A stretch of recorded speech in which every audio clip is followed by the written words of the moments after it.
আসসালামু আলাইকুম। আমি মোহাম্মদ রাফসান তালুকদার সুজন। আজকে ভার্সিটিতে আসছিলাম। তো আমার ভার্সিটি হলো ইউক্লেন ইউনিভার্সিটি। তো আমি এটা জানতাম না, আমার ইউনিভার্সিটি এটা বাফার এরিয়াতেই পড়ছে। তো এই পিছের যে ভিউটা দেখতেছেন পাহাড়গুলো, এগুলো তুর্কে পড়ছে। আর এই যে আমার ভার্সিটির ক্যাম্পাস, এটা এখানে পড়ছে। এখানে আশেপাশে পুলিশ গার্ড টার্ড দিতেছে। তো ভালোই, এক্সপেক্ট করিনি এখানে বর্ডার এত কাছে হইব।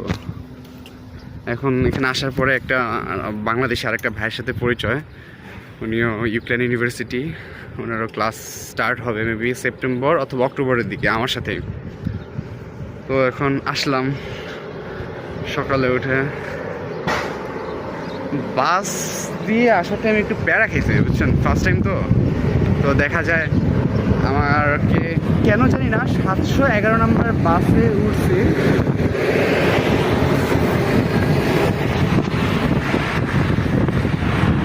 তো 711 নম্বর বাসে ওঠার পরে আমাকে লার্নাকা মেইন স্টেশনে না নামায়া তার থেকে কম হলো হাইটে গেলে 15-20 মিনিট লাগবে, এত দূরে আগে নামাই দিছে স্টেশনে সবাইকে। এখন আমি তো নতুন, আমি কিছু জানি না। তো নামছি, এগুলি ইন্টারসিটি বাস ছিল। তো পরে এখান থেকে আরেকটা বাস ড্রাইভার, ওনাকে আস্ক করলাম। পরে ওই বাস দিয়ে মেইন বাস স্টেশন যেটা আছে সেটাই গেলাম। সেটাই যাওয়ার পরে ওখানে গিয়ে এই যে ভাইয়ের সাথে পরিচয়। ভাই হ্যালো। তো তো ওনার সাথে পরিচয় হলো। উনি আমাকে বিভিন্ন গাইডলাইন দিল যে স্টুডেন্ট আইডি কার্ড যদি না দেয়, দিয়ে দিবে আমাকে, হয়তো একজন ভাই পেয়ে গেছে, আমাকে হয়তো টেম্পোরারি একটা আইডি কার্ড দিয়ে দিবে। সেটা দিয়ে আমি বাস কার্ডের জন্য অ্যাপ্লাই করে দিতে পারবো। যদি বাস কার্ড না থাকে তাহলে আমার পে করতে হবে হলো, মানে উঠলে বাসে উঠলে আমার 2 ইউরো 60 সেন্টসের মতো, না না ভাই? না, 2 ইউরো 40 সেন্ট। €2.40 মতো আমার জাস্ট পে করতে হবে। আমি বাসে উঠি, এখন আমি যেখানে নামি, ঠিক আছে। আমি যদি সামনেও নেমে যাই ফর সিটি বাস। তাও শুধু এটা অনলি ফর সিটি বাস। আর if you have a student card, you only 90 Saint.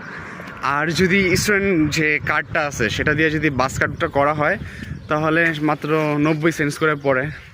এটাই, এখানে সুযোগ সুবিধা আছে স্টুডেন্টদের জন্য ভালোই। তো এখন হাইটা যেতেছি একটা তুর্কি শপের দিকে। এখানে সবাই আমাকে বলছে এখানে সব কিছুর প্রাইস খুবই কম। ধরেন একটা সিগারেটের প্যাকেট যেটা মনে করেন আমাদের ওখানে 5 ইউরো করে, এখানে হয়তো 2 ইউরোর নিচে পেয়ে যাব। আর যেখানে মনে করেন ডিমের দাম কত, ডিম 6 না, মানে ডিমের দামও এখানে প্রায় অর্ধেকেরও কম। তো এখানে আসছি, আমাকে অনেক বড় ভাইরা বলছে যে তুমি এখানে আসলে ডিম নিয়ে এসো। এখন আমার চিন্তা হইতেছে বাসে এগুলো নিয়ে উঠতে দিবে নাকি। আমাকে বলছে বক্সে ঢুকাই দিবা আর লুকায় উঠতে। তো এত প্যারা কে নিব ভাই। তারপরও যেহেতু বলছে, দেখি হয়তো বেশি করে না নিলেও অল্প একটু নিয়ে যাব। আর পরবর্তীতে বাজার টাজার করতে হলে একেবারে এখানে এসে পড়বো, একটু কষ্ট করে আসবো, আইসা টুকটাক বাজার করে নিয়ে যাবো। প্যারা কি আজের এই তো আছি। সকাল থেকে না খাওয়া ভাই, রাত্রে ঘুমাইছি 3টার পরে, সকালে উঠছি 7টার আগে। আমার পিছনে এখন যে চার্চটা দেখতে পারতেছেন, এটার পাশেই একটা মসজিদ আছে, যেটা দেখে অনেক ভালো লাগলো। এই সাইডে চার্চ আর এই পাশে মসজিদ। তো এখন তুর্কির সুপার শপ যেটা ছিল সেটা না গিয়ে আসছি হলাম এখানে আরেকটা তুর্কি শপ আছে। এখানে প্রাইস একটু রেঞ্জে কম আর খাবারের মান শুনলাম ভালো। পরে এসে দেখলাম হ্যাঁ একটু ঠিকই আছে। তো সমুচা টাইপের একটা আছে, ওটার ভিতরে চিজ দেওয়া থাকে, ওটা একটা নিলাম। আর একটা হলো চিকেন সামথিং, একটা চিকেনের একটা আইটেম আছে সেটা নিছে। আমার সাথে যিনি আছে উনি একটা সুইটস আইটেম আর একটা মিট আইটেম নিছে। তো ফাইনালি খাবার এসে পড়ছে। এটা হলো পিলাভুনা সামথিং এরকমই কিছু। আর এটা হলো কি কাফতে গ্লাভস কাফতে টাইপের কিছু একটা।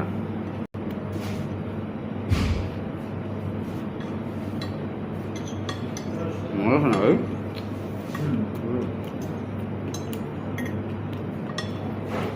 একটু লবণটা একটু বেশি দিয়ে ভালো তো।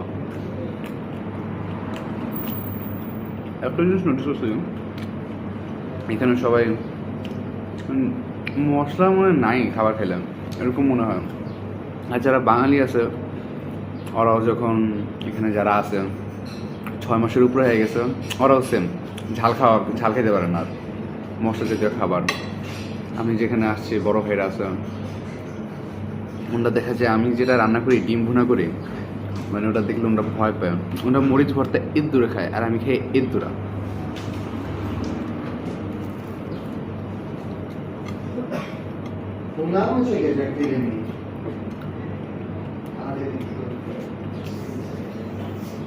গরম না কেন? গরম লাগে না কেন?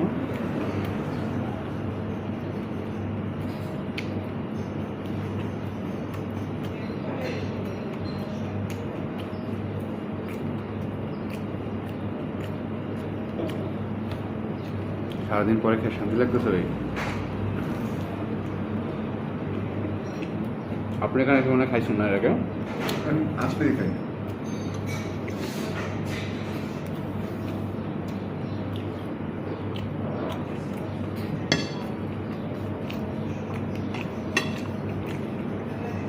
আমাদের বাংলাদেশে যেরকম ধনিয়া পাতা আছে না,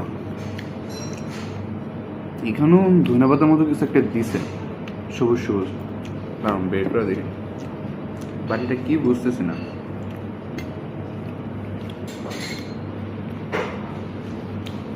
আপনারা চিনি নিকে দেখেন, এবার একটু টেস্ট করে দেখি। এগুলি সাধারণত এরকম আহামরি হয় না, লাইক যারা 1 বছর 2 বছর ধরে ইউরোপে আছে, বাঙালি ইন্ডিয়ান, ওরা যখন এটা টেস্ট করবো হয়তো ওদের ভালো লাগবে। এটা আমার কাছে ততটা আহামরি লাগে না। এটা খেয়ে দেখি এটা কেমন।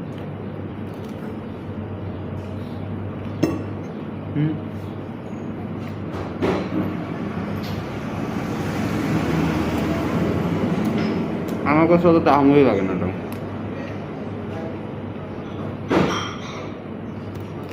কিসমিস তো মাত্র খাওয়া শেষ করলাম, তো দেখা যায় এখানে ভাঙতি নিয়ে একটা ঝামেলা ফেস করতে হয়। তো যখন বাংলাদেশ থেকে আসছি দেখা যায় 100 ইউরো, 50 ইউরো, 20 ইউরো আর খুচরা কয়েকটা আনছিলাম। ভাগ্যিস খুচরা কতগুলি আনছিলাম বলেই আনছিলাম। তো এখানে আসলাম পে করার টাইমে আমি তো 20 ইউরো দিয়ে, আমার বিল আসছে মাত্র 3 ইউরো। তো উনি আমাকে 17 ইউরো দিয়ে দিছে। তো আমার সাথে যিনি আছে এই যে ভাই, উনি 50 ইউরো নোট বের করছে। তো দেখা যাচ্ছে ওদের কাছে ভাঙতি নাই। তো আমাদের বললো 1 মিনিট দাঁড়াও, আমি ভাঙতি করে আসতেছি। ওই যে চলে এসে পড়ছে, আমার পিছিয়ে আছে।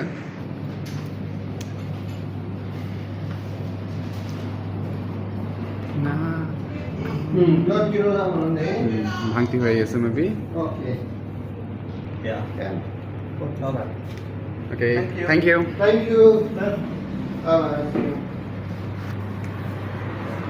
শোনার জন্য আসলাম। এখানে প্রথমে ডেস্কে গিয়ে একটা ফর্ম কালেক্ট করতে হয়, তারপরে টাকা জমা দেওয়ার জন্য আরেকটা সেকশন আছে, সেখানে ফর্মটা নিয়ে গেলে জাস্ট ডিসকাউন্ট লেটার শো করলে আর পাসপোর্টটা দিলে আর 360 নেবে রেজিস্ট্রেশন করার জন্য। সেটা দিলে বলবে উপরে যেতে, সে ফার্স্ট ফ্লোরের দিকে, সেকেন্ড ফ্লোরের দিকে। ওখানে গেলে আবার গলা শুকায় গেছে, পানিটা নিয়ে কিছু খাইনি তো, মানে সকাল থেকে না খাওয়া, এখন একটার বেশি বাজে। তো পরে গেলাম, যাওয়ার পরে সিরিয়ালে দাঁড়াইলাম, অনেক ফ্রেন্ডলি। তো তবে একটা জিনিস নোটিস করছি, সব জায়গায় যেমন বাংলাদেশের স্যাররা চিল্লাই তো চুপ থাকো নয়েজ করো না, এখানেও সেম। ওনটা ওই একটা বিষয় নিয়ে চিল্লায় চুপ থাকো নয়েজ করো না। তো শহরে চিল্লায় উঠছিল একটু, সবাই যখন কথা বলতেছিল। মানে ইন্ডিয়ানগুলি একটু বেশি করে ভাই আসলে, টু বি অনেস্ট বলতে গেলে। তো তারপরে আমি এখানে গেলাম, আমাকে সব কিছু বুঝাই দিল, আমি সব কিছু পেপার্স দিল, দিয়ে বলল যে ওয়েট রাস্তা পার হবো।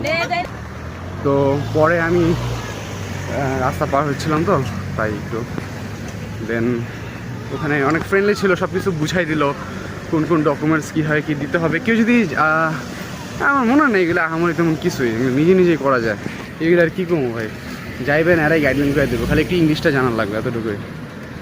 পরে এগুলি করলাম, এখন যাচ্ছি শপের দিকে, দেখি গিয়ে কী কী কিনতে পারি।